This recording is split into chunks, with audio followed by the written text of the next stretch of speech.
Hey, what's up everyone, and welcome to our Gyeung guide.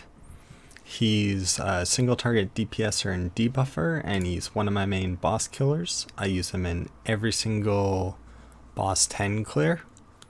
His kit allows him to do insane amounts of damage, and it also allows him to add overall damage to your party. So his normal attack is a straight attack damage, which has a pretty good multiplier of 1.58 at max skill. You can skill it up if you want, since he'll be doing it quite a bit through the fight, and you'll get a good return on it, but it's not necessary. His skill 2 is called Hidden Blossom, and it's really good because what it does is it inflicts a weakening effect that increases the damage received. And at max skill, that's 760 plus a 0.2 modifier of the attack for 4 turns.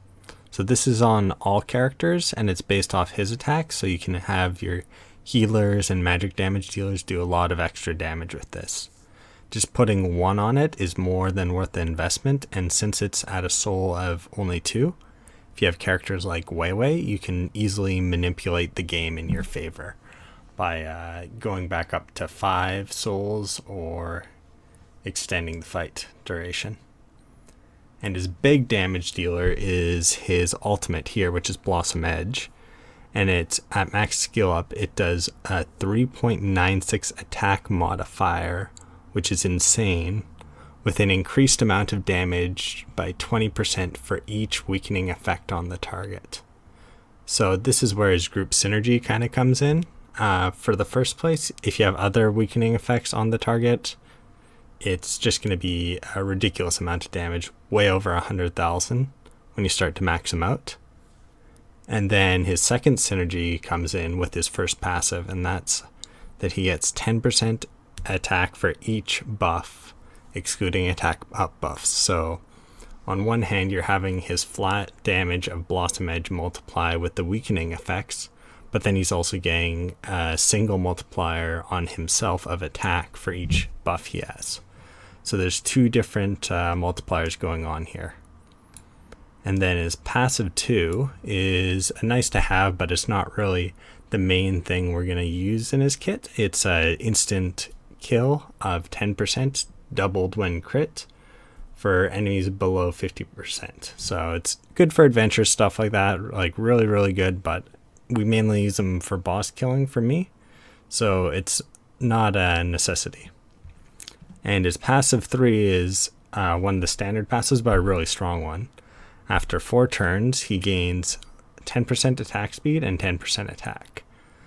So this is super good, because once you start getting into the later stages of boss fights, you want to just finish it as quickly as possible. This gives you a little bit of an extra boost to take him down. So now let's talk about his gemming. If you go with his default setup like I have, it's actually a really good setup.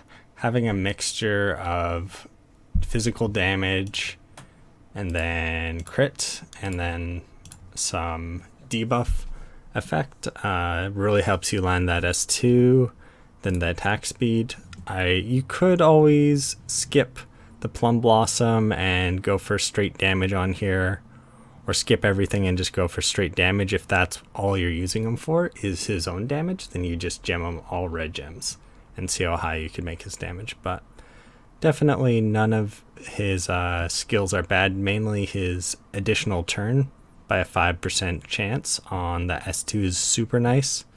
The S3 is pretty good, and the S1 you can kind of pass on it if you want.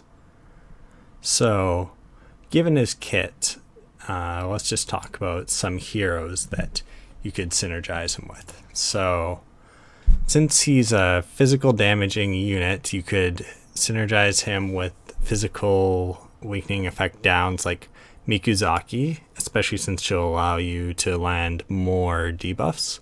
And you could also use Nasari for the physical effect down. So this is going to massively increase your damage output on the boss or the target. And then for buffers, I would always recommend going with Weiwei. She's just too good in the current meta. and works perfectly with him, although you could use basically any other buffer out there. So, just your personal preference or what you got, work towards Weiwei, it's all good. So overall, I'm really happy with how my Gyeung turned out. I was looking forward to building him. I tested him out and have been able to push my bosses a lot quicker than I would have had to push them otherwise. And he's kind of an interesting character as he relies a lot on synergies and also provides a lot of group benefit with his S2. He's basically the ultimate boss killer, and if you have any questions about his uses in other content, I'd say, for adventure he's usable. For PvP he's you could meme him and stuff like that, and you could make him useful if he was geared, but not really the greatest for that content. He's just the hidden gem ultimate boss killer, similar to what Kai is, except for he's more conditional, and I believe he has a bit more skill cap than Kai does for use, and also a lot more top end damage. He can go uncapped a lot more. Thanks for watching this video, and if there's any other heroes you'd like to know about, or if you have any comments, please leave them in the comments below. Bye for now.